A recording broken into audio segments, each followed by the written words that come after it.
Here's a realtor's guide on how to make an offer. So these are 7 tips for making your best offer when submitting.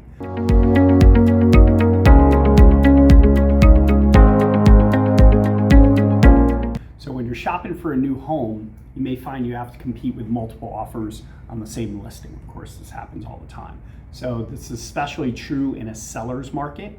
So while you want your offer to win, the last thing you should be doing is increasing your bids until you can no longer afford the home. So we don't recommend doing that. But to get the house you want without overpaying, start by following these 7 guidelines that we always recommend. So many of your rivals will skip some of these steps, giving you a competitive edge when you're making that offer. So 1 is get pre-approved for a mortgage. The home buying process doesn't begin searching real estate listings or even by calling a real estate agent. Instead, it should start with a mortgage lender and a pre-approval. A pre-approval accomplishes 2 important steps. So 1, it verifies your price range so you know what homes you can afford.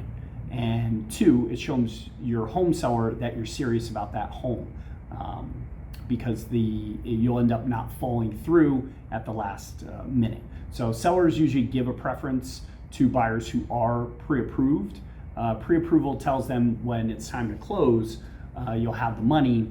So before you really start hitting the streets and looking, get a pre-approval letter from one of your lenders, not just a pre-qualification. So a pre-approval letter confirms that you'll be able to borrow that certain amount based upon the valuation from the lender, your credit score, your assets, and your income, of course. So pre-qualification, the lender is merely estimating how much you could borrow.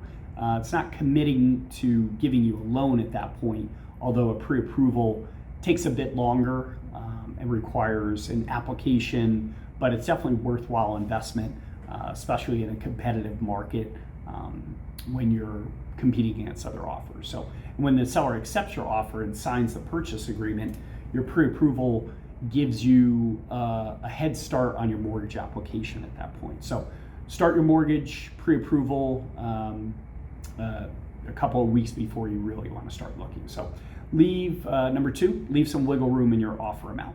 Just because your bank is willing to, loan you, let's say $650,000, doesn't mean you should offer exactly $650,000 for that house. So in fact, doing this may damage your credibility. So experienced sellers and real estate agents get nervous when buyers bid to their full pre-approval amount. So we always ask, why is this a bad idea? So for one thing, maxing out your pre-approval could eliminate any type of wiggle room in the future that you would have for negotiations. So the seller knows you're already spending up to your mortgage lender limits, and if interest rates rise, you may no longer be able to qualify for that loan amount. So, and then you'll have to back out of the deal, possibly lose your escrow deposit. So rates change every day. So up until you can lock in that rate, and after that happens, you have a purchase agreement. Understand that because you can afford your full pre-approved loan amount, it doesn't mean you should always borrow that specific amount or borrow that much. So your lender won't consider your long-term commutes, your hobbies, your saving goals, things like that. So you want to borrow less, and that way you can breathe easier once you get into the home. So be sure you're planning ahead for these closing costs, which come due on the closing date of your home at that point. So typical closing costs are 3 to 5% of the loan amount. So 3, research your market and the seller. Your agent can do a comparative market analysis, or what we call a CMA, to help you find the fair market value of the home you're considering. Realtors call this comps, of course. So it's a key piece of data in the puzzle to help you put your offer together. So there's more to market research than finding a fair offer price. So if you and your agent search public records and real estate listings, you can find possible intel about the homeowner's motivations for selling. And sometimes the selling agent will offer that as well, or the listing agent. So this could help you structure your offer to get accepted for less money. So you can check for social cues as well. You may have things or with these people in common that can help you when negotiating. So don't overstep your bounds when you're trying to get too personal with them as well. So 4, make a respectable offer. Submitting a lowball offer that isn't supported by the sales data usually backfires in the end, especially in a seller's market. So buying a house isn't like haggling, at a market or something. So don't offer, let's say, $450,000 for a house that's worth $650,000 and expect them to counteroffer you, because they probably won't.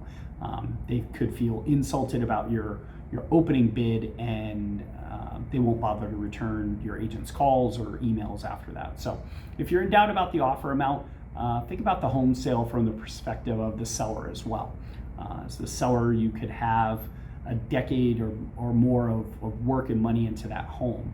So keeping the place updated and structurally sound, are costs that they have. So making lowball offer disregards the human aspect of the transaction. It can short circuit the negotiation. Doesn't mean you can't offer below the seller's asking price.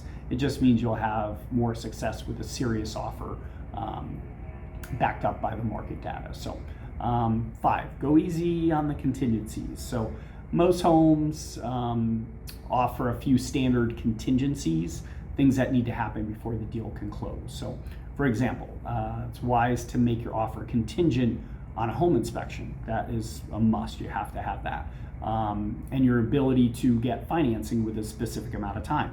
That's where the pre-approval again comes in, or pre-qualification. So the transaction always include an appraisal contingency. If the home's appraisal value doesn't justify the loan amount, the lender can't move forward with your loan. So as a rule, however, contingencies are obstacles that for a successful closing. So keep them to a minimum, especially in a red hot market. Skip the contingencies if you can, or at least some of them, for non-essential repairs and credits. So it doesn't hurt to ask for those or credits or repairs, but be prepared to waive those contingencies to get your deal accepted. So whatever you do, don't waive the home inspection contingency. And if you do, you later discover a major defect, you could lose your EMD or earnest money deposit. So if you back out of the deal. So, and then 6, use your own real estate agent, not the seller's agent. When you find the right house and you want to move fast, delays can be deal killers. At the same time, don't hire the seller's agent, aka the listing agent, to expedite the process. So before you're house hunting, hire a buyer's agent, somebody who's going to represent you and your interests to help you negotiate. The seller's agent always has a duty to promote the seller's interests. That means getting the highest price and best terms for the seller, but that wouldn't necessarily be you, of course. So using the seller agent creates what's called dual agency situation, which leaves your interests unprotected except by you.